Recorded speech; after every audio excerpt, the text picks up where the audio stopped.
हाल ही में किस देश द्वारा भारतीय नागरिकों के लिए वीजा मुक्त यात्रा की घोषणा की गई है? इसका आंसर हो जाएगा ईरान। ठीक है, ईरान देश में भारतीय नागरिकों के लिए यहाँ वीजा मुक्त यात्रा की घोषणा की गई है, वो ईरान देश के साथ। ठीक है, इसका नोट्स लिख लेते हैं। ईरान ने भारतीय पर्यटकों के लिए वीजा को लेकर एक बड़ी घोषणा की है। ईरान जाने वाले भारतीयों को अब वहाँ के लिए वीजा नहीं लेना होगा। ठीक है, चलिए चलते अगला क्वेश्चन में। अगला क्वेश्चन है, Deenbandhu Chhotu Ram thermal power plant किस राज्य में स्थापित किया जा रहा है? इसका आंसर हो जाएगा हरियाणा। ठीक है, हरियाणा राज्य में ये Deenbandhu Chhotu Ram thermal power plant का यहाँ पे स्थापित किया जा रहा है हरियाणा राज्य में। ठीक है, चलिए इसका नोट्स देख लेते हैं। हरियाणा के यमुनानगर में 800 मेगावाट यूनिट की क्षमता का नया Deenbandhu Chhotu Ram thermal power plant का निर्माण ये 57 महीनों में होगा। ठीक है, सीएम मनोहर लाल खट्टर ने 69,000 करोड़ के रुपये के टेंडर को मंजूरी दे दी है। इस पावर प्लांट का निर्माण वेल करेगी। ठीक है, ये जो है दीनबंधु छोटू थर्मल पावर प्लांट का निर्माण कौन कंपनी करेगी? तो ये वेल कंपनी करेगी। ठीक है, इसके लिए खर्चा किया गया है ये 69,000 करोड़ रुपया। ठीक है, Deenbandhu Chhotu Ram thermal power plant के लिए ये टोटल कितना राशि खर्च की जा रही है? तो ये 69,000 करोड़ रुपये। ठीक है, इसको निर्माण करने में लगभग 57 महीने का समय लगेगा। ठीक है, जब थर्मल पावर ये बन जाएगा, इससे जो बिजली उत्पन्न होगा ये 800 मेगावाट यूनिट यहाँ से इसका क्षमता है बिजली उत्पन्न करने की। ठीक है, चलिए नमस्कार दोस्तों आज की इस वीडियो में मैं आप सभी को आज का करंट अफेयर बताने जा रहे हैं। ठीक है, आज का जितने भी करंट अफेयर है ये सभी करंट अफेयर इस वीडियो के माध्यम से आप सभी को बता रहे हैं। 8 फरवरी 2024 का ये करंट अफेयर है।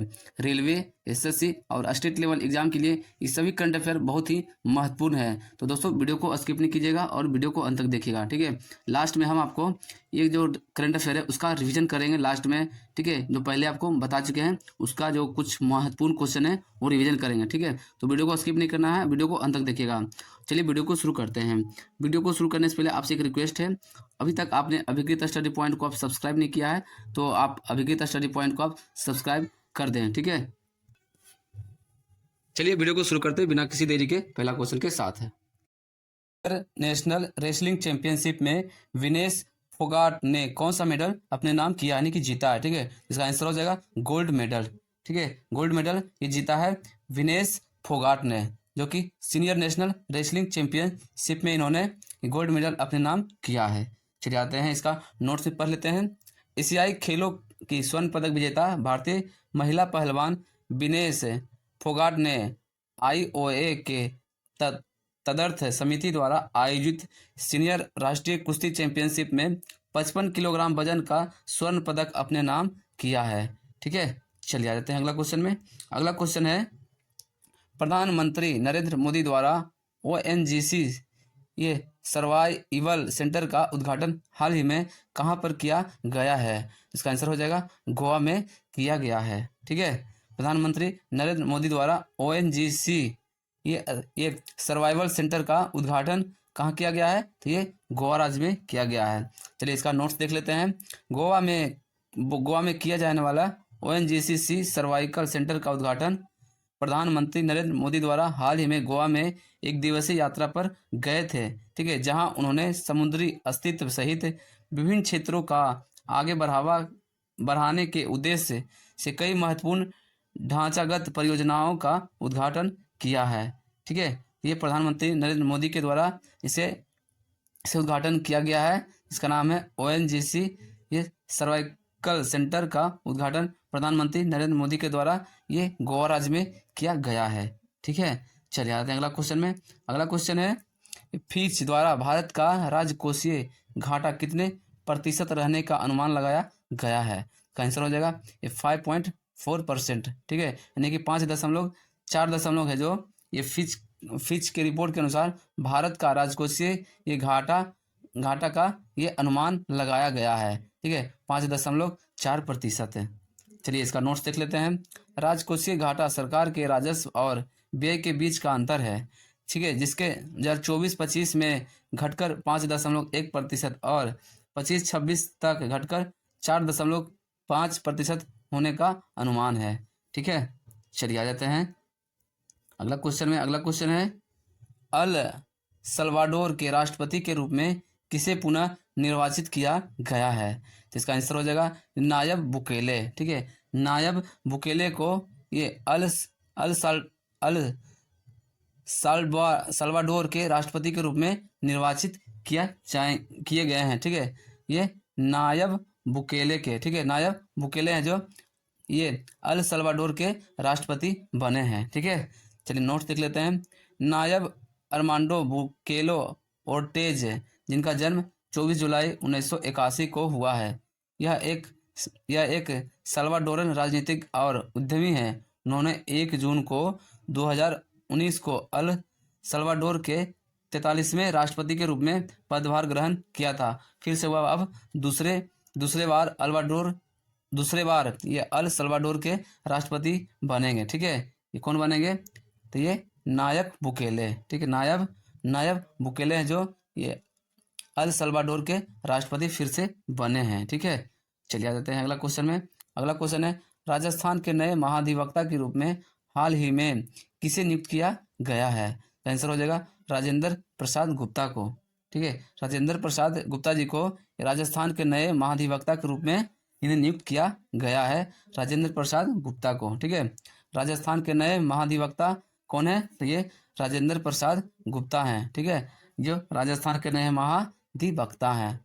चलिए नोट्स देख लेते हैं। राज्यपाल कलराज मिश्रा द्वारा उनकी नियुक्ति को मंजूरी मिलने के बाद राजस्थान ने वरिष्ठ अधिवक्ता राजेंद्र प्रसाद गुप्ता का अपने पद महाधिवक्ता के रूप में स्वागत किया है। चलिए आ जाते हैं अगला क्वेश्चन में।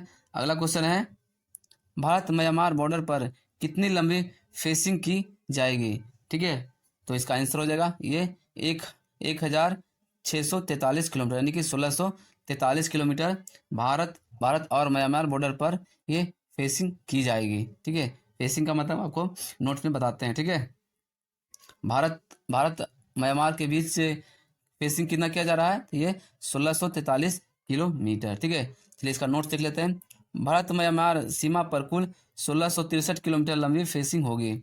इस फेंसिंग के साथ एक लंबी पेट्रोलिंग ट्रैक को बनाया जाएगा ताकि सीमा पर तैनात सुरक्षा बल इसकी सुरक्षा सही से कर सकें। ठीक है, चलिए आ जाते हैं अगला क्वेश्चन में। अगला क्वेश्चन है, हाल ही में किस भारतीय हस्ती को यूएई का गोल्डन वीजा प्रदान किया गया है? इसका आंसर हो जाएगा आनंद कुमार।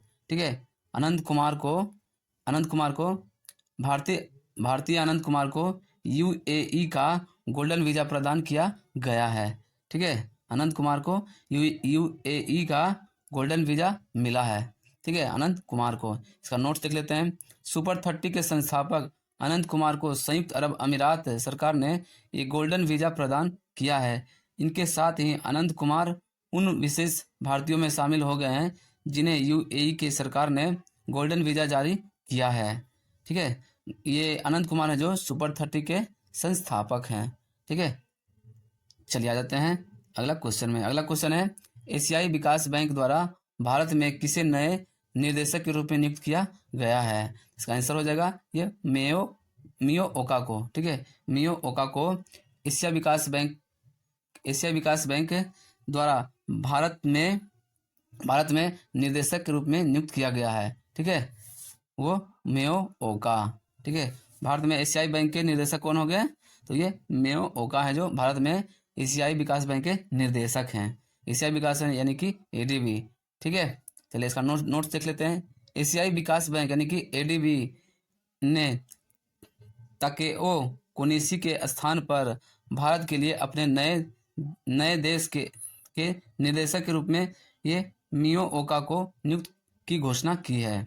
ठीक है, इससे पहले एडीबी के जो निर्देशक थे वो थे ताकेओ कोनिशी। ठीक है, ताकेओ कोनिशी जो थे इससे पहले वो एडीबी के ये निर्देशक थे भारत में। ठीक है, अब उनकी जगह ले लिए हैं ये मियो ओका। ठीक है, चलिए आ जाते हैं अगला क्वेश्चन में। अगला क्वेश्चन है, हाल ही में किस देश द्वारा भारतीय नागरिकों के लिए वीजा मुक्त यात्रा की घोषणा की गई है? इसका आंसर हो जाएगा ईरान। ठीक है, ईरान देश ने भारतीय नागरिकों को वीजा मुक्त यात्रा की घोषणा की है। वो ईरान देश। ठीक है, ईरान जाने के लिए कोई भी वीजा अब नहीं लगेगा। ठीक है, चलिए आ जाते हैं, इसका नोट्स देख लेते हैं। ईरान ने भारतीय पर्यटकों के लिए वीजा को लेकर एक बड़ी घोषणा की है। ईरान जाने वाले भारतीयों को अब वहां के लिए वीजा नहीं लेना होगा।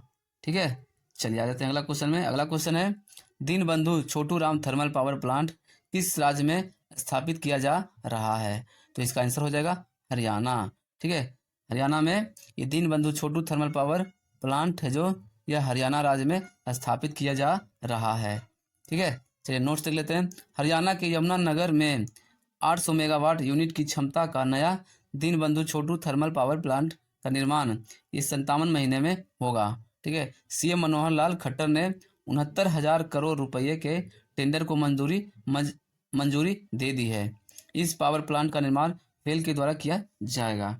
ठीक है, ये हरियाणा में यमुनानगर में यह दीनबंधु छोटू थर्मल पावर का प्लांट का निर्माण किया जा रहा है। ठीक है, तो ये हरियाणा का सीएम कौन है? तो ये मनोहर लाल खट्टर हैं जो हरियाणा के सीएम हैं। ठीक है, इस प्लांट का निर्माण किसके द्वारा किया जा रहा है? तो ये वेल कंपनी के द्वारा इसे निर्माण किया जा रहा है। किसे? दीनबंधु छोटू थर्मल पावर प्लांट को। ठीक है, ये वेल कंपनी के द्वारा इसे निर्माण किया जाएगा। ठीक है, इसको निर्माण करने में कुल खर्च कितना है? तो ये 69,000 करोड़ रुपये लगभग इसका खर्चा होगा इसके निर्माण करने में। ठीक है, तो दीनबंधु छोटू थर्मल पावर प्लांट से कितना क्षमता इससे बिजली उत्पन्न होगा? तो ये 800 मेगावाट यूनिट की क्षमता का यह निर्माण किया जा रहा है। ठीक है, जो हरियाणा में इसका निर्माण किया जा रहा है। इसे बनाने में लगभग 57 महीने का समय लगेगा। ठीक है, चलिए आ जाते हैं अगला। दोस्तों, अब इस वीडियो में आप सभी को अब बताने जा रहे हैं, ये रिवीजन क्वेश्चन है। ठीक है, ये सभी रिवीजन करना है। कम से कम रिवीजन को स्किप बिल्कुल नहीं कीजिएगा और अंत तक देखिएगा। ठीक है, चलिए रिवीजन कर लेते हैं। नई दिल्ली में 4 दिवसीय राष्ट्रीय आरोग्य मेला 2024 संपन्न हो गया है। ठीक है, ये राष्ट्रीय आरोग्य मेला कहाँ संपन्न हुआ है? तो नई दिल्ली में हुआ है संपन्न। ठीक है, चलिए, इसरो के गगनयान मिशन से पहली महिला रोबोट अंतरिक्ष यात्री व्योममित्र अंतरिक्ष में उड़ान भरेगी। ठीक है, ये व्योममित्र एक महिला है, वो अंतरिक्ष गगनयान मिशन के तहत वो अंतरिक्ष में पहली उड़ान भरने वाली महिला है। ठीक है, रोबोट अंतरिक्ष यात्री। ठीक है, क्वेश्चन पूछा जाएगा, गगनयान मिशन में पहली महिला रोबोट अंतरिक्ष यात्री कौन है? योगे व्योममित्र। ठीक है, ये अंतरिक्ष यात्री उड़ान भरेगी। चलिए अगला है, हाल ही में हिमाचल प्रदेश के ये भवारना से गांव चलो अभियान की शुरुआत हुई है। ठीक है, ये हिमाचल प्रदेश में गांव चलो अभियान की शुरू कहाँ से हुआ है? ये भवारना से हुआ है। ठीक है, चलिए आगे देते हैं अगला क्वेश्चन है, हाल ही में भारत 34,000 टन आलू बांग्लादेश को निर्यात करेगा। ठीक है, तो भारत जो है 34,000 टन आलू किस देश को निर्यात करेगा? ये बांग्लादेश को निर्यात करेगा। चलिए आते हैं अगला क्वेश्चन में, नामीबिया के राष्ट्रपति हागो गॉडफ्रीड ये गाइनगोब का 82 वर्ष की आयु में निधन हो गया है। ठीक है, नामीबिया के राष्ट्रपति जो थे ये हागो गॉडफ्रीड। ठीक है, हागो गॉडफ्रीड ये गाइनगोब जो 82 वर्ष की आयु में इनकी निधन हुआ है। चलिए आ जाते हैं अगला क्वेश्चन है, अभिनेता Ranveer Singh audio wearable brand boAt के ब्रांड एम्बेसडर और निवेशक बने हैं। ठीक है, तो ये बोट कंपनी के ब्रांड एम्बेसडर और निवेशक कौन है? तो ये अभिनेता रणवीर सिंह है। ठीक है, चलिए आते हैं अगला क्वेश्चन है, काला घोड़ा काला महोत्सव 2024 का आयोजन 5 फरवरी को किया गया है। ठीक है, 5 फरवरी को किया जाएगा। 5 फरवरी को किया जाएगा। ये काला घोड़ा काला महोत्सव 2024 का आयोजन ये 5 फरवरी को किया जाएगा। ठीक है, ये किया जाएगा महाराष्ट्र में किया जाएगा। ठीक है, कहाँ किया जाएगा? तो ये महाराष्ट्र में किया जाएगा ये काला घोड़ा काला महोत्सव 2024 का आयोजन। ठीक है, जो कि 5 फरवरी को किया जाएगा। चलिए अगला क्वेश्चन है, पुजारी ईश्वरी प्रसाद नमूदरी को केरल में शंकर स्मृति पुरस्कार से सम्मानित किया गया है। ठीक है, तो शंकर स्मृति पुरस्कार से सम्मानित किसे किया गया है? तो पुजारी ईश्वरी प्रसाद नमुंद्री को। ठीक है, इसका डिटेल हमने पिछले वीडियो में, कल की वीडियो में हमने अपलोड कर दिया, नहीं कि पिछले वीडियो में। ठीक है, इसका डिटेल। चलिए आप पढ़ लेते हैं अगला क्वेश्चन। प्रधानमंत्री नरेंद्र मोदी ने असम में माँ कामाख्या मंदिर कॉरिडोर का शिलान्यास किया है। ठीक है, तो माँ कामाख्या मंदिर कॉरिडोर का शिलान्यास किसने किया है, उद्घाटन? ये प्रधानमंत्री नरेंद्र मोदी ने। ठीक है, चलिए आते हैं अगला क्वेश्चन में। अगला क्वेश्चन है, वरिष्ठ अधिकारी संजय जाजू को नया सूचना एवं प्रसारण सचिव नियुक्त किया गया है।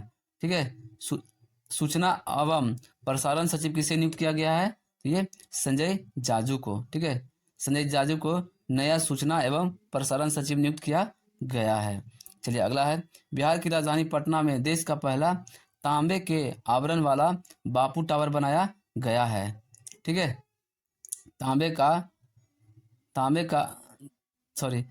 का बापू टावर ये कहाँ बनाया गया है?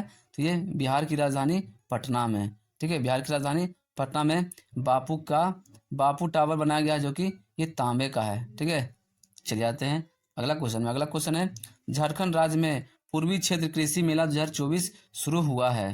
ठीक है, झारखंड राज्य में पूर्वी क्षेत्र कृषि मेले का ये शुरुआत हुआ है, जो कि झारखंड राज्य में है। ठीक है, तो दोस्तों आज की इस वीडियो में मैंने आपको करंट अफेयर इस वीडियो में बताए हैं। ठीक है, रेलवे, एसएससी और स्टेट लेवल कोई भी एग्जाम के लिए ये सभी महत्वपूर्ण करंट अफेयर है। 8 फरवरी का एक करंट अफेयर आज हम आपको बताए हैं। अगर आपको वीडियो अच्छा लगा होगा तो वीडियो को लाइक कीजिए और अपने दोस्तों को शेयर कीजिए। ठीक है, अभी तक आपने अभिकीर्त स्टडी पॉइंट को आप सब्सक्राइब नहीं किया है तो अभिकीर्त स्टडी पॉइंट को आप सब्सक्राइब जरूर से जरूर कर लें।